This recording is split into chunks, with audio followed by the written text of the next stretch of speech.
पास 100 रुपए वाले 4000 10% शोधनीय पूर्वाधिकार अंश थे। यानी देखो कंपनी के पास जो है वो कितने शेयर्स है गाइस अपने 4000 शेयर्स हैं और एक शेयर की जो वैल्यू है वो 100 रुपीज है। 4000 शेयर थे, 100 रुपए का एक था, जिन पर 80 रुपए प्रति अंश प्रदत्त था। मतलब कंपनी ने अभी तक कितने रुपीस मांगे उस शेयर पर 80 रुपीज, यानी कि 20 रुपीज अभी तक कंपनी ने नहीं मांगे हैं। ये पार्टली पेड अप वाला कॉन्सेप्ट है, ठीक है। 100 रुपए का शेयर है, अभी तक कंपनी ने 80 रुपए ही मांगे हैं, 20 रुपए मांगे ही नहीं। आगे क्या बोल रहा है, कंपनी द्वारा इन अंशों को 20% प्रीमियम पर शोधन करने का निर्णय लिया गया। कंपनी चाह रही है कि इनका पेमेंट करना। भैया पेमेंट कैसे हो जाएगा, कल मैंने आपको रूल बताया था कि पार्टली पेड अप शेयर को फुल्ली पेड अप शेयर में कन्वर्ट करना पड़ेगा तब पेमेंट होगा। तो आपका एक शेयर कितने रुपए का बच्चों 100। कितने रुपए मांगे जा चुके हैं, कितने रह रहे हैं 20। तो 4000 इंटू 20 करते हो तो 8 लाख आता है, ठीक है। ये आपको पहले 2 एंट्रियां करनी है पार्टली पेड अप को फुल्ली पेड अप में कन्वर्ट करने की। रिडेमेबल सर 80,000 क्यों 80,000 ही है, अच्छा आपको प्रूफ दिया तो ठीक है 80,000, ठीक है बच्चों, my mistake. Redeemable preference share capital account debit, मैं कुछ गलत कर रहा हूं ना, हाँ पहले the share final call account debit to preference share capital, ठीक है बच्चों।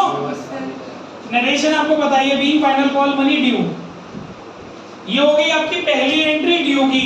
फिर आप इसका पेमेंट लेंगे, उसकी एंट्री हो जाएगी bank account debit to preference share final call. Being share final call money received. अभी हमारा शेयर पार्टली पेड अप से फुल्ली पेड अप में कन्वर्ट हो गया। निश्चय समझ में आ गया। अब आगे बढ़ते हैं। अब जो ये बोल रहा है उसके अकॉर्डिंग काम करते हैं बेटा। ये बोल रहा है कि हम इनको 20% प्रीमियम पर पेमेंट करना चाहते हैं, यानी कि 4000 शेयर हैं, 100 रुपीज का है 4 लाख रुपए, तो हमें चाहिए प्रेफरेंस शेयर कैपिटल के लिए, क्लियर। और 20% का 4 लाख रुपए का 20% यानी कि 80,000 रुपए हमको चाहिए premium on redemption of preference share, ठीक है। टोटल हमको 4,80,000 रुपए की व्यवस्था करनी है। तो अब वही कल वाले कॉन्सेप्ट, पहले हमको क्या सोचना पड़ेगा कि कहाँ, पहले देखते थे हम कि कितना अमाउंट चाहिए, पता चल गया कि भैया 4 लाख रुपए कैपिटल के लिए चाहिए और 80,000 रुपए प्रीमियम के लिए चाहिए। अब दूसरी चीज कहां से करनी है व्यवस्था, कैसे करनी है समझ में आ गया। कहां से करनी है उसके लिए क्वेश्चन पढ़ते हैं। कंपनी के पास लाभ हानि विवरण में 2,80,000 रुपए का क्रेडिट शेष था।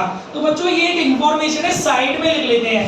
हमारे स्टेटमेंट ऑफ पीएनएल में कितने पड़े हुए 2,80,000। ये एक इंफॉर्मेशन है, यूज में आई नहीं है, देखते हैं। फिलहाल लिख लिया है मैंने साइड में। आगे बोल रहा है सामान्य संचय में 1.5 लाख रुपए थे, हमारे जर्नल रिजर्व में 1.5 लाख रुपए पड़े हुए हैं, ठीक है भाई। आगे बोल रहा है बेटा सिक्योरिटी प्रीमियम, प्रतिभूति प्रीमियम संचय मतलब सिक्योरिटी प्रीमियम रिजर्व, हमारे सिक्योरिटी प्रीमियम रिजर्व में 40,000 रुपए थे। एसपीआर में हमारे पास 40,000 रुपए पड़े हुए हैं, इतना हमारे पास बैलेंस पड़ा हुआ है। आगे देखिए, शोधन के लिए 10 रुपए, शोधन माने पेमेंट, शोधन के लिए 10 रुपए वाले 10,000 समता अंशों को 10% प्रीमियम पर निर्गमन किया गया और ये सभी अंश पूर्णदत्त होते हुए तथा समस्त राशि प्राप्त हो गई। मतलब आपने क्या किया है, एक शेयर है 10 रुपए का, टोटल कितने शेयर है 10,000 शेयर, नई वाली पब्लिक को इश्यू की है। तो क्या एंट्री करोगे जब आप शेयर इश्यू करते हो, आपकी थर्ड एंट्री यहाँ लिख देता हूँ मैं। जब हम शेयर इश्यू करते मैंने लिखवाई थी ना, bank account debit to equity share capital account और टू सिक्योरिटी प्रीमियम रिजर्व, क्योंकि हमने ये शेयर प्रीमियम पर इश्यू किए हैं किसी दूसरे को देने के लिए। कितने शेयर है बेटा 10,000 शेयर है, 10 रुपए का शेयर है, 10% प्रीमियम है, तो 10,000 इंटू 10 करोगे 10 रुपए का एक शेयर 10,000 शेयर, 1 लाख रुपए तो ये आ गए। और 1 लाख रुपए का 10% निकालोगे 10,000 रुपए ये आ गया, टोटल हो गया 1,00,000। इतनी बात सबको समझ में आ गई? अच्छा, क्या इसके आगे उसने ये बताया है कि और क्या करना है इस क्वेश्चन में? नहीं बताया। पहले आपको ये चेक करना पड़ेगा। देखो कल तक मैंने जो आपको सम्स कराए थे वो मैंने आपको कराए थे, या तो पूरा की पूरा अरेंजमेंट हम लोग प्रॉफिट में से कर रहे थे, या फिर पूरा की पूरा अरेंजमेंट हम लोग शेयर इश्यू करके कर रहे थे। आज मैं जो आपको कॉन्सेप्ट करा रहा हूं वो दोनों को मिक्स कर दिया गया। थोड़ा बहुत अरेंजमेंट हम लोगों ने शेयर इश्यू करके किया है, और बाकी का जो अरेंजमेंट है अगर कुछ नहीं बोलेगा तो हमारे पास जो विभाजन योग्य लाभ है, हमारे पास जो डिविजिबल प्रॉफिट्स हैं उसमें से करेंगे। ये रूल होता है। अगर वो क्वेश्चन में कुछ भी नहीं बोले कि भैया अरेंजमेंट्स प्रोविजंस कहाँ से करने हैं, तो विदाउट एनी इंफॉर्मेशन हम लोगों को डिविजिबल प्रॉफिट में से लेना होता है, और हमारे पास तीन डिविजिबल प्रॉफिट्स हैं। लेकिन first of all we have to check कि कितना अमाउंट कैपिटल के लिए चाहिए था, उसमें से कितना अरेंज हो गया। फिर आफ्टर दिस हम लोग क्या चेक करेंगे, कितना अमाउंट सिक्योरिटी प्रीमियम के लिए चाहिए था और कितना अमाउंट सिक्योरिटी प्रीमियम के लिए हो गया। जितना रह जाएगा उसको लाभों में से निकाल लेंगे। तो भैया पहले कैपिटल के बारे में सोचते हैं। जब तक पूरी तरीके से कैपिटल का अरेंजमेंट ना हो जाए तब तक आप किसी भी सूरत में प्रीमियम के अरेंजमेंट के लिए नहीं सोच सकते। पहले आपको कैपिटल का अरेंजमेंट, मेरी बात समझ में आ रही है? कैपिटल का अरेंजमेंट फुल्ली तरीके से फिनिश करना पड़ेगा। देखो भाई, आपको कैपिटल के लिए कितना पैसा चाहिए था? 4 लाख। आपके पास सिर्फ कैपिटल के रूप में कितना पैसा आ गया? 1 लाख। अभी ये कैपिटल है ना, यानी कि अभी आपके पास जो रिक्वायर्ड अमाउंट है फॉर कैपिटल वो कितना बच रहा है? 3 लाख। सबसे पहले भैया इस 3 लाख की व्यवस्था करो, उसके बाद कुछ इफ और बट सोचना। अब इस 3 लाख रुपए के लिए आपको लाभ जो आपके पास पड़े हैं उनमें से अरेंजमेंट करना पड़ेगा। अच्छा, कितना अरेंजमेंट आप करेंगे इसके लिए? देखो भाई, 3 लाख करोगे तो आपके पास जो पीएनएल है ना, ये उठा लो, 280 का पूरा उठ जाएगा आराम से। एंट्री करो, लाभों में से पैसा निकालते तो मैंने कल सिखाई थी एंट्री नंबर 4। पीएनएल में जो डाल रहे हो तो statement of PNL account debit to CRR कितना उठा रहे हो? 2,80,000। समझ में आ रहा है? अच्छा, कितना रह रहा है अब? निशा मैं क्या बोल रहा हूँ, 4 लाख रुपए चाहिए थे, 1 लाख रुपए बेटा शेयर इश्यू करके आ गए, बचे 3 लाख। 3 लाख में से आपने 2,80,000 मैक्सिमम पीएनएल में से उठा लिए। अब कितने बचे? 20,000। 20,000 जनरल रिजर्व में से उठा, तो इसी एंट्री में मर्ज कर देना।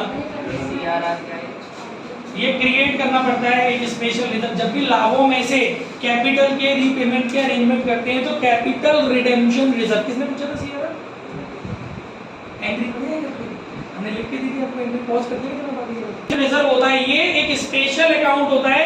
ये इसके क्रिएशन का केवल एक ही उद्देश्य होता है। ये 2 नंबर में पेपर में आया था बोर्ड में क्वेश्चन, पूंजी संचय कोष किसे कहते हैं। ये एक स्पेशल अकाउंट है। ये लाभों में से जब भी पूर्वाधिकार अंशों का शोधन करना होता है, when company wants to redeem its preference shares out of divisible profits then it is created, तब ये क्रिएट होता है। ठीक है साहब? तो इसके लिए आप इसे क्रिएट कर रहे हैं। लाभों में से 280 यहाँ से निकाले, 20,000 रुपये आपने यहाँ से निकाले, टोटल 3 लाख रुपया।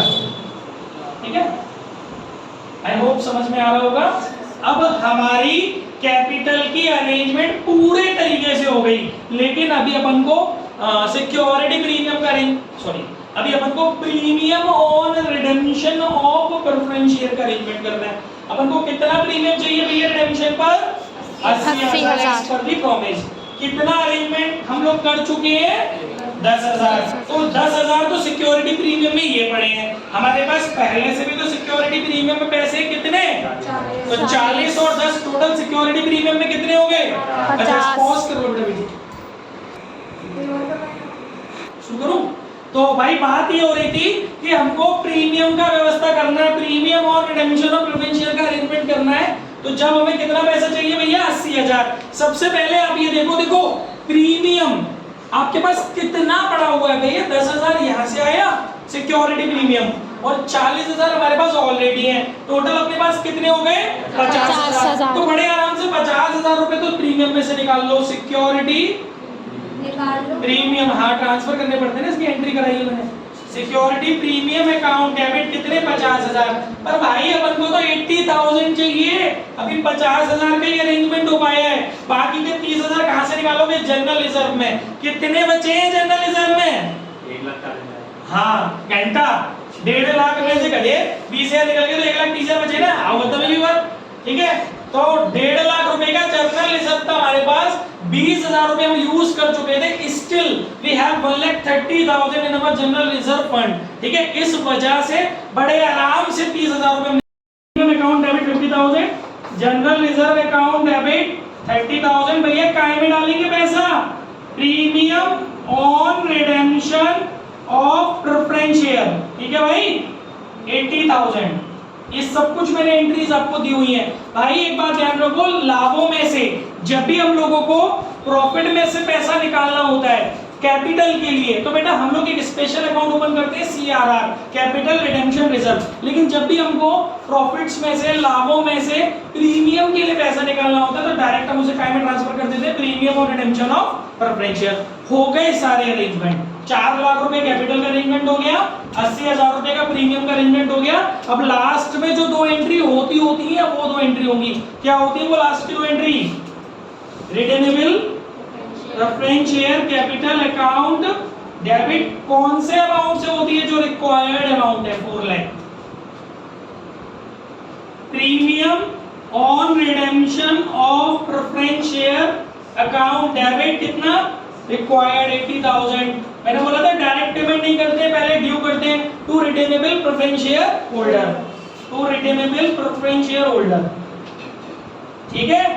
टोटल अमाउंट कितना हो गया बेटा? 4,80,000। बाकी इसके बाद एक एंट्री और होगी, एंट्री नंबर 7, यहां ऊपर कर दे रहा हूं। इसमें क्या होगा? Redeemable preference share holder account debit to bank,